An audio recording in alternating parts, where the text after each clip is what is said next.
तो स्वागत है आप सबका फिर से सूफी ट्रैम्प हियर में। कुछ बातें आपकी, कुछ मेरी, कुछ थिएटर की, कुछ साइंस की, कुछ फिलॉसफी की, कुछ मैथमेटिक्स की, और आज बात होने वाली है हम सबके एग्जिस्टेंस की कि हमारा एग्जिस्टेंस कैसे आ गया। क्या हमारा एग्जिस्टेंस मिथ्या है, इल्यूजन है? क्या हम बस क्षण भर के लिए आए हैं और क्षण भर में खत्म हो जाएंगे, और क्षण भर में जब हम आए हैं तो ऐसा ब्रेन बन गया है हमारा जिसके अंदर सारी की सारी फॉल्स इंफॉर्मेशन है। कंसेप्ट का नाम है बोल्ट्जमैन ब्रेन, और ये क्यों आया, कैसे आया, इसको तोड़ा कैसे गया, और पैराडॉक्स नाम क्यों दिया गया, सारी बातें होंगी मोस्टली। और ये वीडियो उसके बाद भी एक नए वीडियो पे जाएगी, अगला सेकंड पार्ट आएगा शायद इसका। तो डॉक्टर साहब यार, म्यूजिक।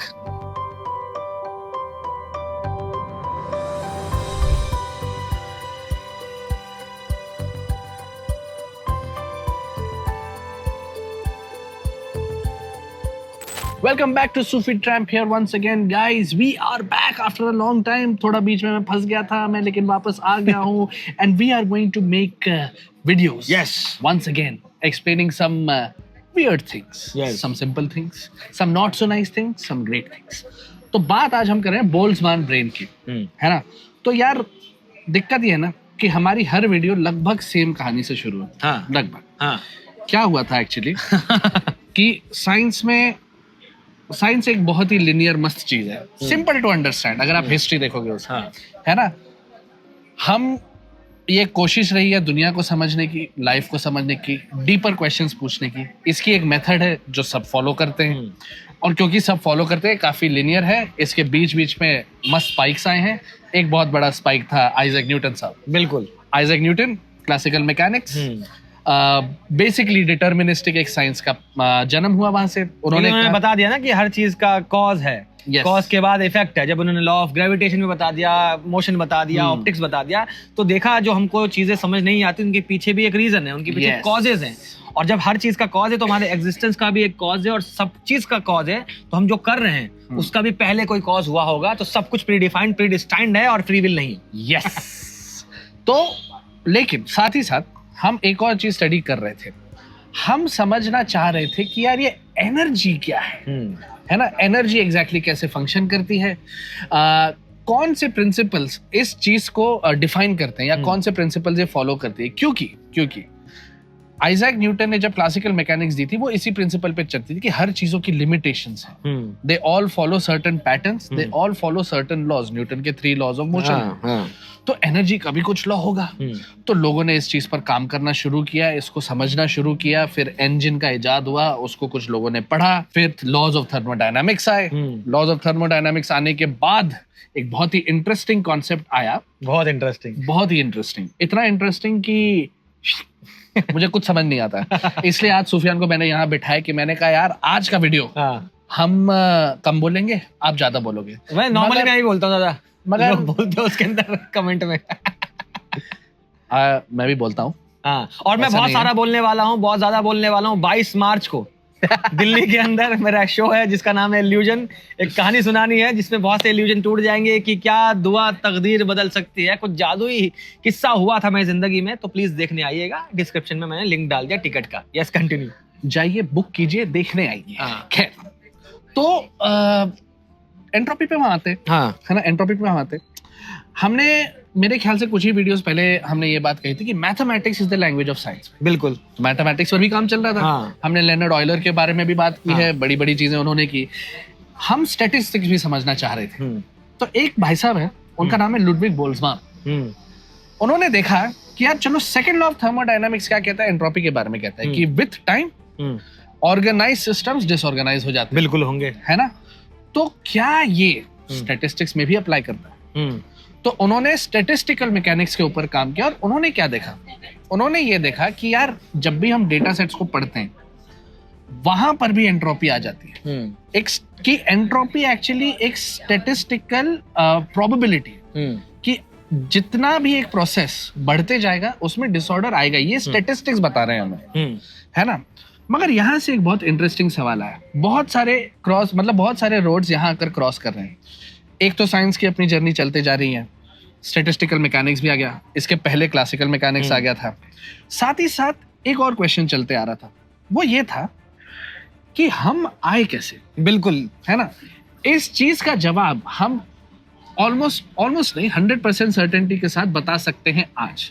मगर हम बात कर रहे हैं 1800s की। 1800s में हमें ये चीज बहुत ज्यादा क्लियर नहीं थी कि एग्जैक्टली हमारा जो यूनिवर्स है, क्या वो एक पर्टिकुलर टाइम से शुरू हुआ है, क्या वो हमेशा से ऐसे ही था, मतलब इटर्नल है या क्या है। तो लोगों ने सवाल करना शुरू किया, इस पर विचार करना शुरू किया, और अलग अलग जगहों से वो इस सवाल का जवाब ढूंढ रहे थे कि यार क्या चीज एक्सप्लेन कर सकती है। कुछ लोगों का ध्यान, इंक्लूडिंग लुडविग बोल्ट्जमान का, गया एंट्रोपी पे, और एंट्रोपी से उन्होंने एक बहुत ही इंटरेस्टिंग बात कही थी।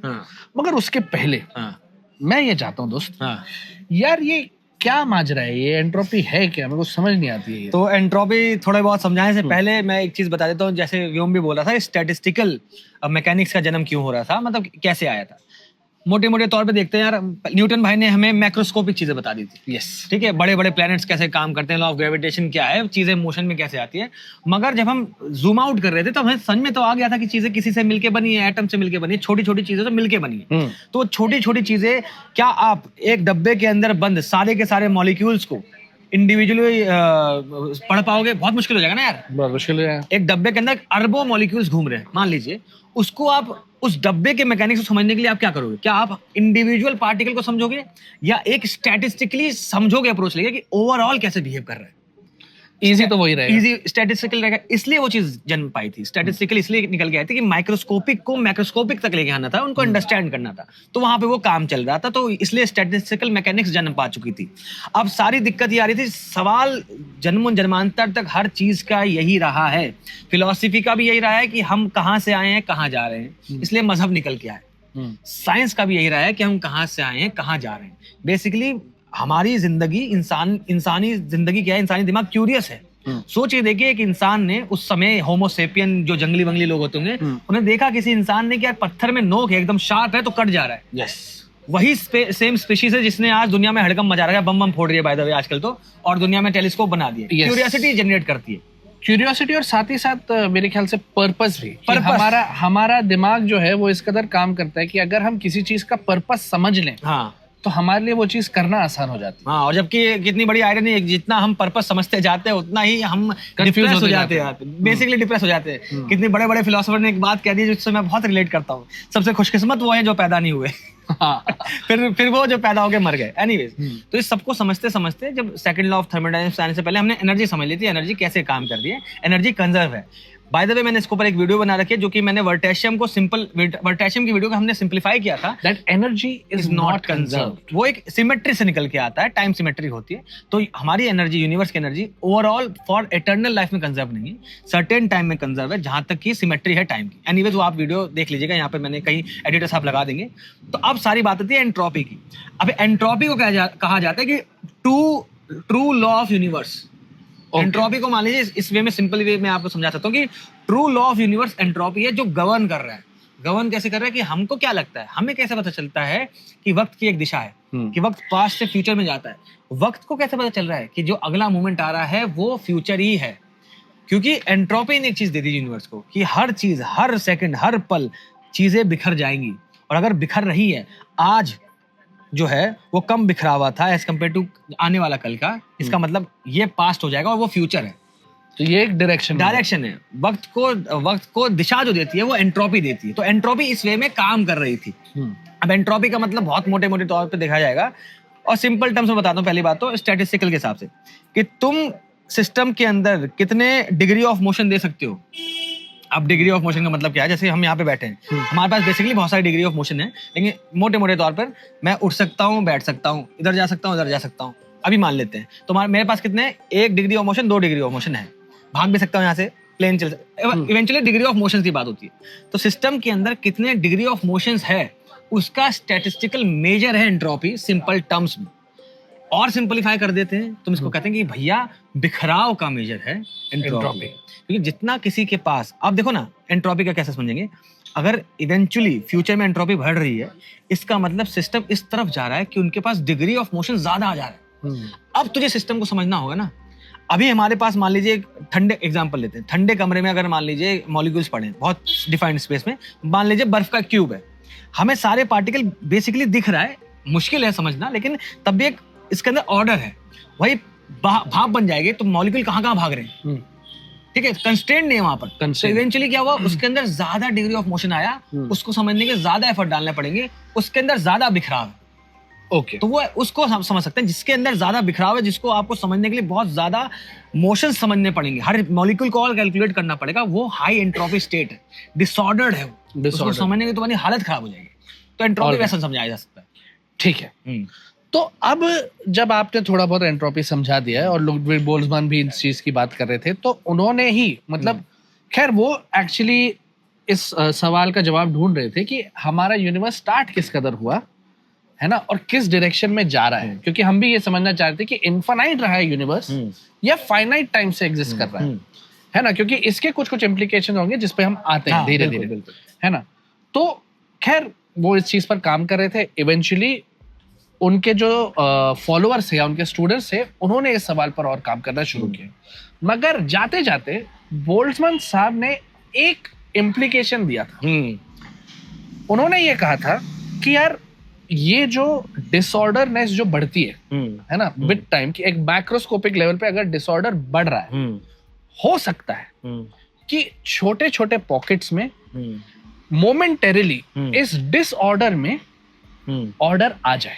हाँ, इसको मैं सिंपली थोड़ा और समझा देता हूँ। यस, वो कह रहा है एंट्रोपी का हम समझते हैं कि हमेशा रैंडमनेस बढ़ेगी, चीजें बिखरेंगी, लेकिन बोल्ट्जमैन साहब का कहना ये था कि जो चीजें बिखरना है ना, वो हाई प्रोबेबल है। ओके, चीजें रैंडमली, देखो हर चीज रैंडमनेस है, कुछ भी हो सकता है। तो रैंडमली चीजें एक पॉइंट पे अगर बहुत ज्यादा समय दे दिया मैं उसको, तो एक साथ ऑर्डर में आ सकती है। यस, इसका मतलब क्या है, मान लीजिए आपके रूम में हवा है, ठीक है, हवा के मॉलिक्यूल पूरे रूम में फैले हुए हैं। अब आप उसको करोड़ों अरबों खरबों साल मतलब इनफिनाइट टाइम दे दोगे, तो कभी एक ऐसा फ्लक्चुएशन निकल के आएगा जो कि हाईली इम्प्रोबेबल होगा। अगेन बोल्ट्जमैन साहब ने ये नहीं बोला था, साइंस ने, सेकंड लॉ ऑफ थर्मोडायनेमिक्स ने जो उन्होंने बताया था, सेकंड लॉ ऑफ थर्मोडायनेमिक्स ने ये नहीं कहा कि रैंडमली ऑर्डर नहीं आ सकता, इम्पॉसिबल नहीं बोला सेकंड लॉ ऑफ थर्मोडायनेमिक्स ने। सेकंड लॉ ऑफ थर्मोडायनेमिक्स ने इसको इम्प्रोबेबल बोला है। ओके, कि प्रोबेबिलिटी इसकी कम है, मतलब कि पूरे की पूरे रूम की जो हवा है वो मोमेंटरीली क्या करेगी, किसी कोने में इकट्ठा हो जाएगी और बाकी सब वैक्यूम है। ओके, सुनने में कितना अजीब सा लग रहा है ना, लेकिन अगर आपने सही में इनफिनाइट नंबर ऑफ आपने इनफिनाइट टाइम दे दिया इस रूम को, हो क्या रहा है, मॉलिक्यूल भाग रहे इधर उधर, तो भागते भागते कभी ऐसा एक फ्लक्चुएशन आएगा तुक्के में, रैंडमली। रैंडमनेस का मतलब क्या, बिखराव, कुछ भी हो सकता है। तो कुछ भी हो सकता है उसमें, एक पॉसिबिलिटी ये भी तो है कि सब मॉलिक्यूल्स एक साथ ऑर्डर हो जाएंगे। ये इम्प्रोबेबल जरूर है, लेकिन इम्पॉसिबल नहीं है in terms of second law of thermodynamics, अगर हम उसको स्टैटिस्टिकल वे में समझते हैं। ये बोल रहे थे वो, ठीक है, वो फ्लक्चुएशंस हैं। हमको इनफिनाइट टाइम जो है, हमको डिसऑर्डरनेस में एक मोमेंटली ऑर्डर दे सकता है, दो it is improbable but not impossible. और साथ ही साथ मैं ये अभी जो मैं कहने वाला हूँ, मैं बहुत ज्यादा सिंप्लीफाई कर रहा हूँ ताकि आप समझ पाए। ये जो डिसऑर्डर में जो एक फ्लक्चुएशन आता है, पहली बात तो ये इम्प्रोबेबल है, और ये एक बहुत माइन्यूट फ्लक्चुएशन है कि इतने बड़े, मान लीजिए कि ये एक ग्लास है, ठीक है, इसमें इसको मैंने कर दिया बंद, अब इसमें है एयर मॉलिक्यूल, ठीक है। अब ये धीरे धीरे यहाँ पर एंट्रोपी बढ़ रही है। हो सकता है कि एक फ्लक्चुएशन आ जाए कि ऊपर इस कॉर्नर में सारे मॉलिक्यूल्स ऑर्गेनाइज हो जाए। अब क्या वो ऑर्गेनाइजेशन पूरे ग्लास में होगा, वो और इम्प्रोबेबल है। तो जितने ये फ्लक्चुएशंस छोटे जितने रहेंगे, उनकी प्रोबेबिलिटी ज्यादा है, ज्यादा बड़े हो जाए उसकी प्रोबेबिलिटी और कम होते जाती है, क्योंकि ऑर्डर तुक्के में बहुत कम जगह पे आ सकता है। यस, ओवरऑल जगह आना ऑर्डर बहुत मुश्किल है। रैंडमनेस वर्ड आप समझते हो, सुनते होगे वैसे, एंट्रोपी मतलब है रैंडमनेस। रैंडमनेस का मतलब ये है कि सब कुछ रैंडम है, कुछ भी हो सकता है, और कुछ भी हो सकता है में ये भी हो सकता है कि ऑर्डर आ जाए। यस, लेकिन छोटे जगह पर छोटे टाइम पे जा सकता है। यस, ठीक है। अब बोल्ट्जमैन साहब ये कहकर चले गए, उनके स्टूडेंट्स ने इस चीज पर काम करना शुरू किया। तो उन्होंने कहा यार इससे एक बहुत ही आप डेंजरस चीज सजेस्ट कर रहे हो, बहुत तगड़ी, बहुत ज्यादा डेंजरस। और वो चीज क्या थी? वो चीज थी the Boltzmann brain. Again Boltzmann ने नहीं दिया था ये, उनके सक्सेसर्स ने, स्टूडेंट्स ने दिया था। खुजली स्टूडेंट्स को होती है, टीचर को कम होती है। जब मैं पढ़ाता था ना, लोग जैसे अभी भी कभी कभी डीएम में आ जाते हैं, एक तो लोग टीचर समझते हैं हमको, अलग बात है। अभी भी आते हैं, सुफियान भाई मेरे पास यूनिवर्स की बहुत तगड़ी थ्योरी है। अरे भाई नहीं जाननी मुझे यार। ये जो है वही समझने में इतना बहुत ठीक मुश्किल है भाई। बहुत सही लग रहा है मुझे जीवन, ठीक है, हाँ। क्योंकि स्टूडेंट्स को और एंथुसियास्टिक होता है ना कि और कुछ और नया निकाल देते जो अच्छी बात है वैसे। हैं। अच्छी बात है। It's a good thing. हाँ। प्लीज डोंट बी डिस्करेज्ड हाँ। बाय दिस मैन्स डर्टी हाँ। वर्ड्स। और मुझे गाली देने के लिए प्लीज आइएगा इल्यूजन शो देखने 22 मार्च को दिल्ली में। 22 मार्च दिल्ली। तो भाई बोल्ट्जमैन ब्रेन क्या था एग्जैक्टली? अब देखिए, व्योम साहब ने आपको एक बहुत खूबसूरत बात बताई कि छोटी जगह पर छोटे टाइम के लिए ऑर्डर आ सकता है। अब यहाँ पे देखिए, हमें एक यूनिवर्सल लॉ मिल गया था, सेकंड लॉ ऑफ थर्मोडायनामिक्स की, हर चीजें मैक्सिमम डिसऑर्डर में जाएगी। यस। ठीक है, लेकिन यार साइंटिस्ट जब चीजें देखते थे तो अजीब चीजें दिख रही। यूनिवर्स कुछ अलग ही कहानी दिखा रहा है। यूनिवर्स दिखा रहा है स्टार्स बने हुए हैं, प्लैनेट बने हुए हैं, सिस्टम चल रहा है, सोलर सिस्टम चल रहा है, मिल्की वे गैलेक्सीज है और गैलेक्सीज है, गैलेक्सीज पे गैलेक्सीज है, और सब कुछ स्टार्स की फॉर्मेशन हो रही है। आप सोच के देखिए, स्टार के फॉर्मेशन करने के लिए एक इकट्ठा एक जगह पर बहुत सारे हाइड्रोजन एटम को आना पड़ेगा। यस। ये ऑर्डर है, ये डिसऑर्डर नहीं है। इतना ज्यादा ऑर्डर दिखता है हमको यूनिवर्स के अंदर इस मोमेंट पे, जो कि सेकंड लॉ ऑफ थर्मोडायनामिक्स के लिए टेक्निकल टर्म्स में नहीं होना चाहिए था। क्योंकि अगर यूनिवर्स में इनफिनाइट टाइम के लिए एग्जिस्ट कर रहा था और चीजें बिखरनी ही हैं, तो बिखर क्यों नहीं रही? इतना ऑर्डर कैसे आ रहा है? तो या तो ये हो सकता है, एक बात सोचते हैं, हम सपना देखते हैं, सपने के अंदर किसी चीज की एग्जिस्टेंस आ जाती है। हम सपने में देखते हैं कि भैया मछली से एलिगेटर बन जा रहे हैं, क्यों बन रहे नहीं पता, और हमें कन्विक्शन है कि हम वही हैं। तो ऐसा हो सकता है कि इंस्पाइट यूनिवर्स ने पूरा का पूरा ब्रह्मांड को ऑर्डर करा है कि देखिए, एंट्रोपी आपको सर्टेन ड्यूरेशन के लिए सर्टेन जगह पर ऑर्डर दे सकती है फ्लक्चुएशन की वजह से, लेकिन यूनिवर्सली ऑर्डर दे रही है। इससे बेहतर क्या रहेगा यूनिवर्स के पास ऑप्शन? एक काम करते हैं, हम बनाते हैं एक छोटी सी जगह पर सारे के सारे रैंडम मॉलिक्यूल्स को इकट्ठा करके ब्रेन बना देते हैं। ओके। अगर ब्रेन बन गया, उस ब्रेन के अंदर सारी फॉल्स मेमोरीज हैं। मतलब कि उस ब्रेन की फॉल्स मेमोरी है कि यूनिवर्स इतना बड़ा है। उस ब्रेन की ये एग्जिस्टेंस है कि सामने मेरे कोई बैठा है जो मेरी वीडियो रिकॉर्ड कर रहा है। उस ब्रेन की ये फॉल्स इंफॉर्मेशन है कि लोग हमें देखते हैं, मेरी एग्जिस्टेंस, सूफी ट्रैम्प हियर, ये जो पेज बना हुआ है वो आज ही इसी मोमेंट पर बस मुझे मिल गया है। मैं रैंडमली फ्लक्चुएट होकर मेरा एक दिमाग बना है, जिसको सारी की सारी जो कहानियां फॉल्स है वो ट्रू लग रही है। ये बेहतर है यूनिवर्स के लिए। भाई इतना बड़ा ऑर्डर क्रिएट करना पड़ जाएगा यूनिवर्स को, पूरा यूनिवर्स का। इससे बढ़िया क्या एक ब्रेन बना दे, उसके बाद सारी फॉल्स मेमोरी दे दे, उसमें कॉन्शियसनेस दे दे, और भैया बच जा। इतना बड़ा ऑर्डर तो नहीं आ सकता यूनिवर्स इतना, तो छोटी ड्यूरेशन के छोटी जगह पे आ सकता था।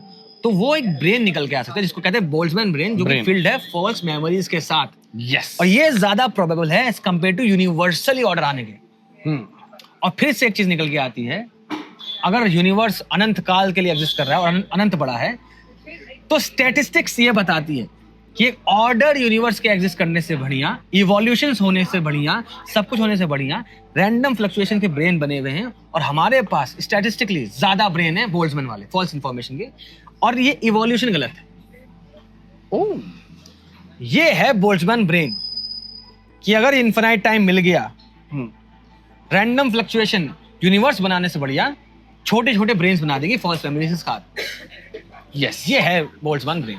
तो बेसिकली मोटा मोटा बोल्ट्जमैन ब्रेन ये था कि हमारा जो एग्जिस्टेंस है, हाँ, वो सिर्फ एक ब्रेन है, फ्लूक है, ग्लिच इन अ मैट्रिक्स, कि वो एक हल्के से मोमेंट के लिए एक ब्रेन बनी, हाँ, जिसने जो कुछ ऑब्जर्व किया वो रिकॉर्ड किया, और यूनिवर्स रिकॉर्ड भी नहीं किया है, रिकॉर्ड भी नहीं किया, बना।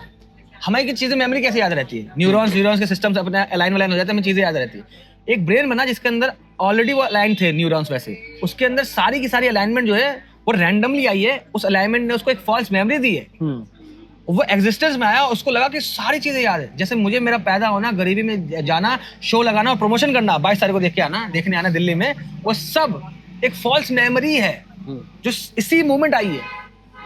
उसके लिए ऐसा नहीं कि मैं आया और फिर मैं चीजें देखी, सब चीज उसको याद है जो सारी गलत है। एक है ना जावेद अख्तर की कि मैं भूल जाऊं तुमको अब यही मुनासिब है, मगर भूलना भी चाहूं तो किस तरह से भूलूं, कि तुम तो फिर भी एक हकीकत हो कोई ख्वाब नहीं, इस दिल का तो ये आलम है कि क्या कहूं कमबख्त, भुला ना पाया ये सिलसिला जो था ही नहीं, वो एक बात जो मैं कह नहीं सका तुमसे, वो एक रब्त रिश्ता जो हमें कभी रहा ही नहीं, और बोल्ट्जमैन ब्रेन के हिसाब से मुझे याद है वो सब जो कभी हुआ ही नहीं। सो ये Javed Akhtar is right. Yes sir, Javed Akhtar understands Boltzmann brain a lot better than doctor. ये था। ओके, अब इससे कुछ प्रॉब्लमेटिक चीजें हैं। सबसे पहले तो हम ये करते हैं कि फॉर आर्ग्यूमेंट सेक आप मुझे ये बताओ कि क्या आर्ग्यूमेंट्स एक Boltzmann brain type of existence support करते हैं? आर्गुमेंट्स ये सपोर्ट करता है कि अगर यूनिवर्स इनफाइनाइट टाइम से एग्जिस्ट कर रहा है तो बोल्ट्जमैन ब्रेन ज्यादा होंगे ओके इनफाइनाइट टाइम के लिए, क्योंकि अगर मैं रूम में भी अपने खाली कमरे में, बंद कमरे में इनफाइनाइट टाइम दे दूं एटम्स को, तो भैया वो जो है एक जगह पर फ्लूक के साथ इकट्ठा हो जाएंगे। और स्टैटिस्टिक्स के हिसाब से, मैथमेटिक्स के हिसाब से, we say mathematics is the language of God और यूनिवर्स, बोल्ट्जमैन ब्रेन ज्यादा ही आएंगे as compare to normal evolution होने के बाद इतना सारा दादा के दादा का दादा का दादा बनाने से बढ़िया फ्लूक देंगे उसको। ओके तो बेसिकली जो एक आर्ग्यूमेंट जो इस चीज को सपोर्ट करता है वो स्टैटिस्टिकल मैकेनिक्स ही है, करती है कि बिकॉज एंट्रोपी, स्टैटिस्टिकल मैकेनिक्स कहती है कि एंट्रोपी ही रहेगी, एंट्रोपी बढ़ते ही जाएगी। एंट्रोपी बढ़ते, और वो तो नॉर्मल क्लासिकल मैकेनिक्स भी बोलती है। स्टैटिस्टिकल ये बोलते हैं कि एंट्रोपी का बढ़ना, हमेशा से बढ़ते रहना, अनंत काल तक बढ़ते रहना, ये प्रोबेबल है, लेकिन उसमें एक फ्लूक आके ऑर्डर आना, ये इम्प्रोबेबल, बस ये इम्प्रोबेबल है, इम्पॉसिबल नहीं। ओके ठीक है, ऑलराइट। एंट्रोपी ऐसा बोल रहे हैं, हमेशा एंट्रोपी बढ़ेगी ही, ये प्रोबेबिलिस्टिक है ज्यादा, लेकिन बीच में घट भी सकती है। ओके स्टैटिस्टिक्स ये कहती है, मैथमेटिक्स ये कहती है। मगर यार आपको ये अजीब नहीं लगता? जैसे मेरा एक सवाल ये है कि जो मैं ये नहीं कह रहा कि I came up with the idea of Boltzmann brain and you know I am not suggesting that at all, but मैं ये कह रहा हूँ कि मैं भी कभी कभी सोचता था कि जब हम लोग छोटे थे, स्कूल में थे, हमें साइकोलॉजी नया नया शुरू हुआ था, तो कहते थे परसेप्शन की बात करते थे। तो हम स्टूडेंट्स लोग जब एक साथ बैठते थे कभी लंच वंच के टाइम, तो हम लोग सोचते थे यार अगर परसेप्शन है तो मतलब सबका परसेप्शन तो अपना अपना रहेगा, बिल्कुल, क्योंकि सबकी अपनी अपनी ब्रेन है, अपना अपना कैपेबिलिटी, अपने अपने कैपेबिलिटी के हिसाब से कुछ चीज परसीव करेंगे। तो मैंने ये सोचा कि चलो लेट अस अज्यूम कि दैट्स ट्रू, कि आप जो दुनिया परसीव करते हो वो मेरे परसेप्शन से अलग है, मगर एक वियर्ड कंसिस्टेंसी है ना आपके और मेरे परसेप्शन में, बिल्कुल है ना। हाँ। कि जैसे कि आपका भी परसेप्शन ये है कि भाई मेरी आंखें इतनी ही वाइड है, मेरी फिलहाल इतनी ही मूंछ आ रखी है यहाँ से यहाँ तक, और मेरी पूरी दाढ़ी आ रखी है, मुझे भी वही दिख रहा है। हाँ। अगर आपका मेरा परसेप्शन इतना डिफर करता है तो ये exact word for word consistency कहाँ से है? हाँ। तो आपको नहीं लगता कि in reality there is no Boltzmann brain? हाँ, तो ये बहुत खूबसूरत है। रियलिटी में क्यों बोल्ट्जमैन ब्रेन एग्जिस्ट नहीं करता, मैंने आपको बार बार एक ही वर्ड बोला है जिसको आपने नोटिस किया होगा, इनफाइनाइट टाइम। ओके, अगर टाइम, हमारा यूनिवर्स इनफाइनाइटली एग्जिस्ट कर रहा होता, मगर नहीं करता है। कंसिस्टेंसी क्यों मिल रही है ऑब्जर्वेशन में? हमें, हमारे पास सबके हिस्टोरिकल एविडेंसेस हैं, हमारे पास पता है कि यार कितना टाइम पहले ये प्लेनेट बना, कितने टाइम पहले हम आए थे, फॉसिल थे, ये वो थे। ये सब जो हमको मिलता है वो ये बताता है कि कंसिस्टेंट ये सब चीजें किसी की स्टार्ट में हो रहा था। और यूनिवर्स खुद इनफाइनाइट टाइम के लिए एग्जिस्ट नहीं कर रहा था, उसकी एक बिगिनिंग है जो कि हमने बाद में ऑब्जर्व की, उस समय तक नहीं की गई थी, टेलीस्कोप नहीं आए थे, हबल बबल नहीं बना था मान लीजिए। तो इसी वजह से हम, वो तब तक ये कंसेप्ट अप्लाई हो सकता था जब तक कि यूनिवर्स इनफाइनाइटली एग्जिस्ट करता, जब तक कि हम पूरी तरह से विद एब्सोल्यूट श्योरिटी ये नहीं बता सकते थे कि यूनिवर्स स्टार्ट कैसे हुआ। जो हम आज जानते हैं, जो आज हम जानते हैं कि ये मतलब, जैसे कि ये सवाल ही इसलिए आता है, जैसे कि आपने कहा कि इनफाइनाइट टाइम होना चाहिए। इनफाइनाइट टाइम रहेगा तब जाके स्टैटिस्टिकली हम कह सकते हैं कि इस तरह के फ्लक्चुएशंस एक बोल्ट्जमैन ब्रेन बन सकता है। बिल्कुल। मगर नाउ आज की डेट में हमारे पास है बिग बैंग थ्योरी। हमें पता है कि एक फाइनाइट अमाउंट ऑफ टाइम के लिए ही ये यूनिवर्स एग्जिस्ट कर रहा है, है ना? सो दैट वहां पर ये जो आपका एक तरह से जो कॉन्सेप्ट है बोल्ट्जमैन ब्रेन टक से टूट जाता है। और दो तीन चीजें और इसको कैसे तोड़ती है। अभी हम बिग बैंग के ऊपर, इसके ऊपर तो खैर एक नया चैप्टर, एक नई वीडियो बनाएंगे, इसलिए बोला था शुरुआत में कि इसको 2-3 पार्ट में बनाएंगे। मगर ये है बोल्ट्जमैन ब्रेन के एग्जिस्ट करने के लिए शुरुआत में, जो कि अगर मान लो बिग बैंग भी आता है, अगर बिग बैंग की थ्योरी के हिसाब से भी कहते हैं कि यार हम लोग बोल्ट्जमैन ब्रेन तब भी बन सकता है, अगर बिग बैंग भी हुआ तभी बन सकता है, मगर स्टार्ट कंडीशन बहुत ज्यादा हाई एंट्रोपी पे होनी चाहिए, जो कि नहीं है।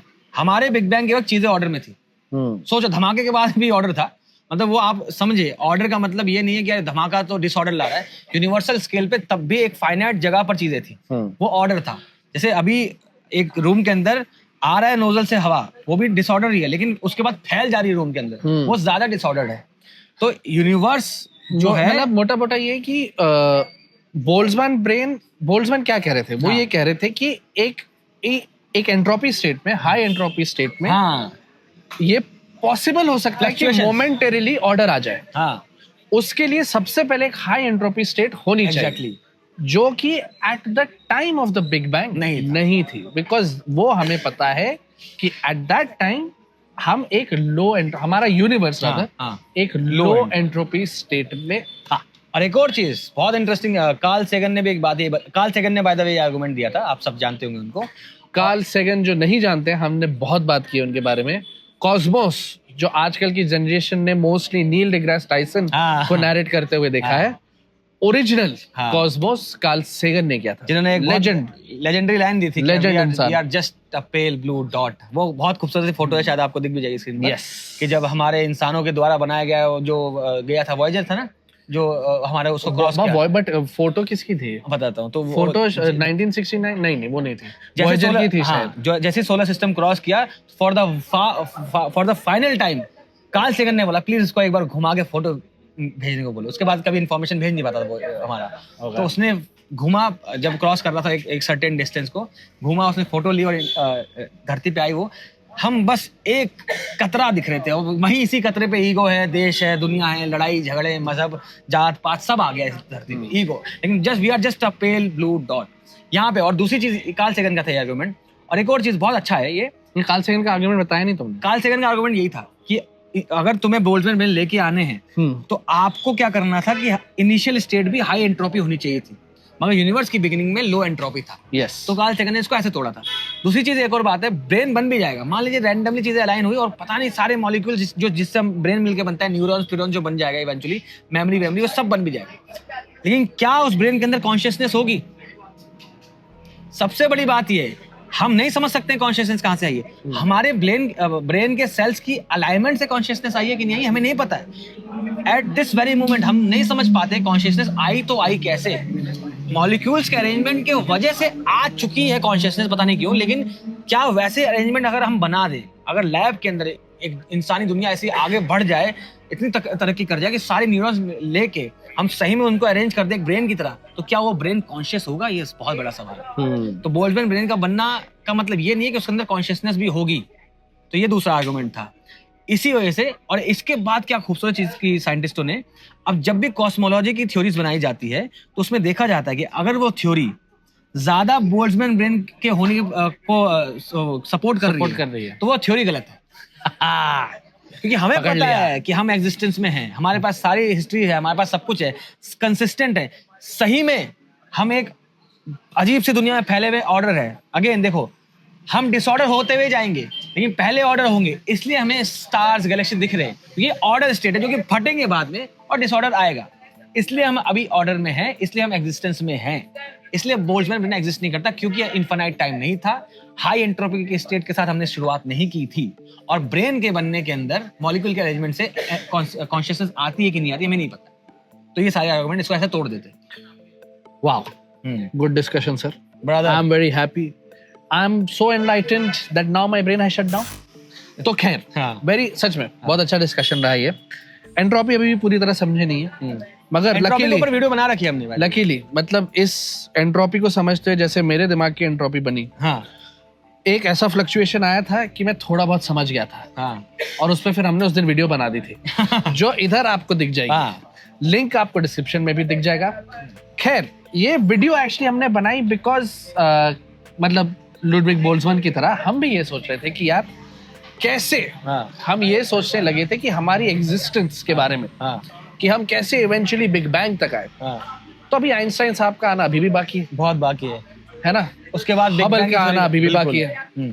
सो इस कहानी को फिलहाल यहीं खत्म करते हैं। आप अपनी एंट्रोपी ज्यादा नहीं बढ़ाइए, ज्यादा डिसऑर्डर नहीं होइए, अगले वीडियो तक खुद को बचा के रहिए। Anything else for you? Doctor साहब ने बोला कि इस वीडियो को बनाने का पर्पस ये था कि हम जानना चाह रहे थे एग्जिस्टेंस और इसका सवाल नहीं, मेरा पर्पस था कि शो होने वाला है 22 मार्च को, ठीक है, दिल्ली के अंदर, उसके इल्यूजन नाम का शो है, डिस्क्रिप्शन में लिंक मिल जाएगा, आ जाइएगा दिल्ली वालों, मेरा पर्पस ये था, एंट्रोपी में कम करना चाहता हूँ, सबको बुला के 500 लोगों की सीट है वो, एक साथ बैठ के एक कहानी सुनाऊंगा आपको कि यार कैसे दुआ ने तकदीर बदल दी थी मेरी।